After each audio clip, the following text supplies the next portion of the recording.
ya'mala dzamba, sungguh seorang manusia yang benar-benar dia melakukan satu dosa, fa idza dzakarahu ahzanahu, maka setiap kali dia mengingat dosa itu dapat membuat hatinya bersedih. Wa idza nazarallahu ilaihi qad ahzanahu, dan apabila Allah telah memandang kepadanya, merasakan kesedihan dari sebab dosanya, ghafara lahu ma sona'a qabla an ya'khuda fi kafaratihi bila sholatin wala siyamin, maka Allah ampuni dosa yang pernah dia perbuat sebelum Allah mengambil tebusan-tebusannya dengan tanpa sholat dan dengan tanpa puasa. Orang yang berbuat dosa, setiap kali dia ingat itu dosa, hatinya sedih. Ingat lagi dosa yang pernah dia lakukan, hatinya sedih. Maka ketika Allah telah menyaksikan hatinya itu penuh dengan kesedihan, setiap kali dia mengingat dosa yang pernah dia perbuat, maka Allah ampuni itu dosa sebelum ditebus dengan sholat, ditebus dengan sholat, dengan puasa, sebelum ditebus dengan kebaikan-kebaikan yang dia lakukan.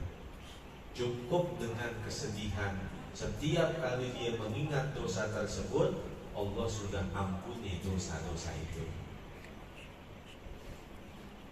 Ulama berkata, inna masyaqqatat ta'ah tadhab wa yabqa thawabuha wa laddatal ma'siyati tadhab wa yabqa iqabuha.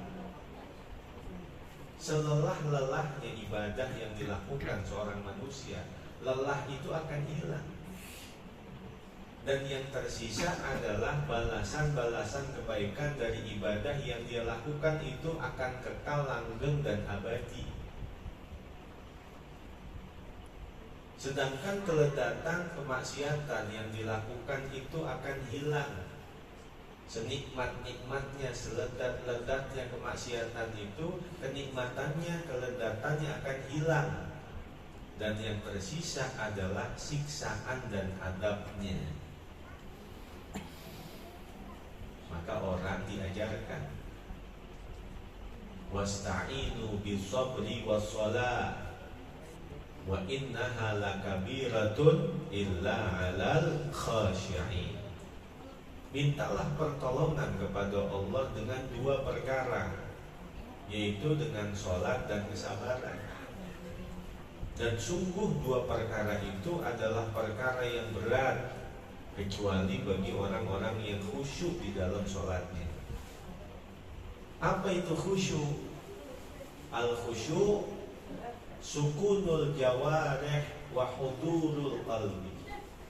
Dikatakan sholat itu khusyuk, artinya adalah tenang anggota badan dan menghadirkan Allah di dalam hati, di dalam sholat itu.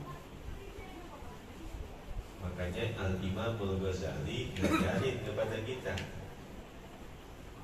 idalam yastati'il musalli an yakhsha'a fi jami'i sholatihi yambaghi an yakhsha'a fi thalathati mawadi'a. Untuk orang yang sholat, yang merasa dirinya tidak mampu untuk khusyuk di sepanjang sholatnya, maka usahakanlah untuk khusyuk di 3 tempat. Yang pertama, usahain biar khusyuk waktu ngucapin inni wajjahtu wajhiyah. Usahain di situ biar khusyuk. Yang kedua, waktu mengucapkan iyyaka na'budu wa iyyaka nasta'in, usahain di situ biar khusyuk tuh.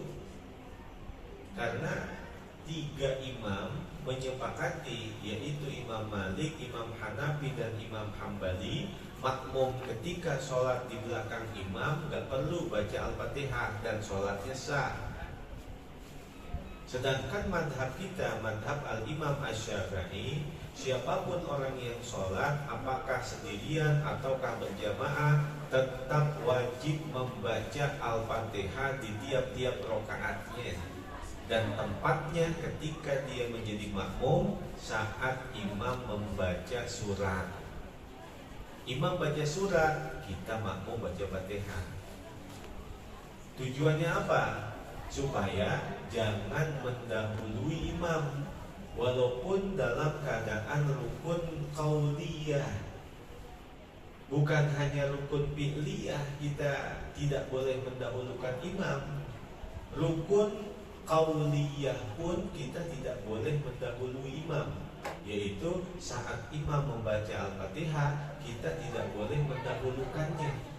Sehingga untuk tidak mendahulukan imam dengan rukun qauliyah, imam selesai baca Fatihah dan akan membaca surat, barulah makmum membaca Al-Fatihah. Itu maknanya. Maka siapapun orang yang merasa dirinya tidak mampu khusyuk di sepanjang sholatnya, usahain untuk khusyuk di 3 tempat. Yang pertama, ketika tadi mengucapkan inni wajjahtu wajhiya, usahain tuh di situ biar khusyuk. Yang kedua, waktu mengucapkan iyyaka na'budu wa iyyaka nasta'in, usahain di situ biar khusyuk. Yang ketiga, waktu mengucapkan assalamu alayka ayyuhan nabiyyu wa rahmatullahi wa barakatuh, usahain di situ biar khusyuk. Maka 3 tempat ini adalah 3 tempat yang usahakan semaksimal mungkin untuk kita khusyuk. Untuk orang yang merasa tidak akan mampu khusyuk di sepanjang sholatnya. Karena kaidah usul fikih mengatakan ma la yudraku kullu la yudraku kullu. Sesuatu yang kita tidak bisa menyempurnakan secara keseluruhan, maka jangan ditinggalin secara keseluruhan. Kita nggak bisa khusyuk 100%, maka usahain biar khusyuk walaupun hanya 20%, walaupun hanya 25%, syukur-syukur sampai 50%. Nah, itu yang diajarkan oleh Al-Imamul Ghazali. Rawahu Ibnu Asakir. Innar rajula la ya'malu amala ahlal jannati. Sungguh seseorang itu benar-benar melakukan amalan ahli surga. Bima yabdu linnasi, pada sesuatu yang tampak di hadapan manusia. Wa huwa min ahli nari, padahal dia adalah ahli-ahli neraka. Wa innar rajula la ya'malu amala ahli nari, dan sungguh seseorang itu benar-benar melakukan amalannya ahli neraka. Fima yabdu linnasi, pada sesuatu yang tampak di hadapan manusia. Wa huwa min ahlil jannati, padahal dia termasuk orang ahli surga. Nah, ini yang disebut dengan takdir, qada dan qadar Allah Subhanahu wa taala tentang manusia, apakah surganya ataukah nerakanya. Enggak ada yang tahu, hanya Allah. Sehingga kata Nabi, ada manusia dalam kehidupan dunia, kelihatannya nih dia benar-benar melakukan amalan surga, padahal di sisi Allah dia adalah ahli neraka. Ada orang yang dalam kehidupan dunianya melakukan amalan-amalan neraka, padahal dia di sisi Allah adalah ahli surga. Nabi menerangkan seperti ini agar kita itu jangan sekali-kali pernah merasa aman dari siksa Allah, ataupun jangan kita berputus asa dari kasih sayang Allah. Karena surganya manusia, nerakanya manusia tidak ada yang mengetahui kecuali hanya Allah. Dalam kehidupan kelihatan nih orang melakukan amalan-amalan ahli surga, padahal di sisi Allah tercatat namanya adalah min ahli nar, termasuk orang yang bakal menempati neraka. Ada orang yang dalam kehidupan dunianya kelihatan dia melakukan amalan-amalan ahli neraka, padahal di sisi Allah dia adalah orang-orang yang bakal menempati surga. Contohnya tukang sihirnya Fir'aun. Ketika Nabi Allah Musa perang tanding dengan tukang-tukang sihir, itu dia melempari tali-tali kecil berubah jadi ular kobra. Ribuan ular kobra akan menyerang Nabi Allah Musa. Maka Nabi Allah Musa melemparkan tongkatnya, dan tongkatnya berubah menjadi ular naga, akhirnya memakan semua ribuan ular-ular kobra yang akan menyerangnya dari tipu muslihat tukang-tukang sihirnya Fir'aun. Ketika menyaksikan tongkat dilempar jadi ular naga, kata nih tukang sihir, dalam sejarah sihir nggak ada rumusannya. Kayu dilempar jadi ular naga, nggak ada rumusannya. Ini bukan sihir nih, ini mukjizat. Maka seketika itu pula ratusan tukang sihir Fir'aun berkata, amantu bi Rabbi Musa wa Harun. Kami beriman kepada Tuhannya Musa dan Tuhannya Harun. Maka habis ngomong begitu, Fir'aun di belakang langsung menggelin leher mereka satu-satu. Yang ngomong begitu langsung dipenggelin lehernya satu-satu. Nggak ada ibadah, nggak ada ucapan kebaikan, hanya pengakuan iman kepada Allah. Maka tukang sihir ini masuk surganya Allah Subhanahu wa ta'ala. Padahal seumur hidupnya adalah kelihatannya dia adalah orang-orang yang melakukan amalan neraka. Tapi padahal di sisi Allah dia adalah orang yang akan menempati surga. Siapa yang tahu? Habis ngomong dia beriman langsung mati. Belum sempat ibadah, belum sempat dia melakukan kebaikan sedikit pun, ngaku beriman langsung dibunuh. Maka di akhirat tempatnya adalah di surga. Itulah makna ketika kita di masyarakat ada orang yang mati mabok, atau mati judi, atau mati berzina, mati karena minum-minuman oplosan, wajib tetap bagi kita adalah mendoakannya, mensolatkannya. Karena urusan nerakanya, urusan surganya itu bukan hak kita, itu adalah punyanya Allah. Wa man yamut wa lam yatub min dambihi fa amruhu mufawwadun li rabbih. Wa man yamut wa lam yatub min dambihi fa amruhu mufawwadun li rabbih. Siapapun orang yang mati belum sempat bertaubat dari dosa-dosa besarnya, urusannya serahin aja sama Tuhannya. Oh ini mati mabok, surganya atau neraka? Oh dia disiksa di neraka? Belum tentu juga. Siapapun orang yang mati sedangkan dia belum sempat bertobat dari dosa besarnya, maka urusannya serahin aja sama Allah. Kita mah doain aja, kita mah nyolatin aja.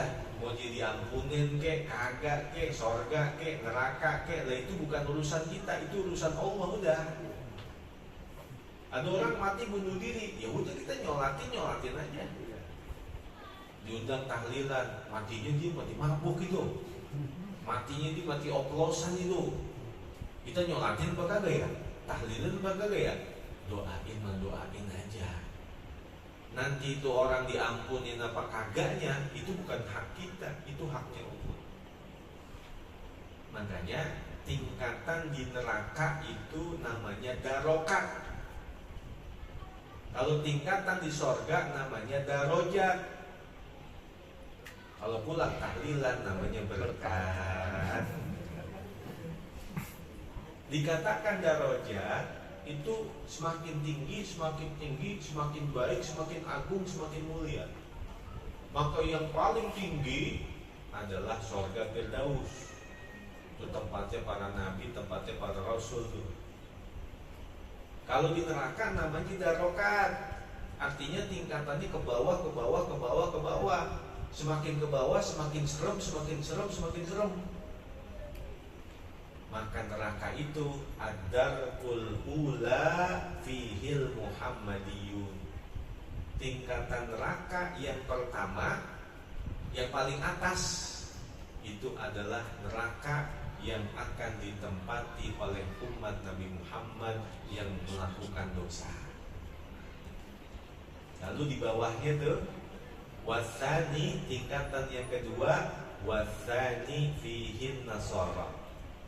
Tingkatan di bawahnya yang kedua adalah ditempati oleh orang-orang Nasrani.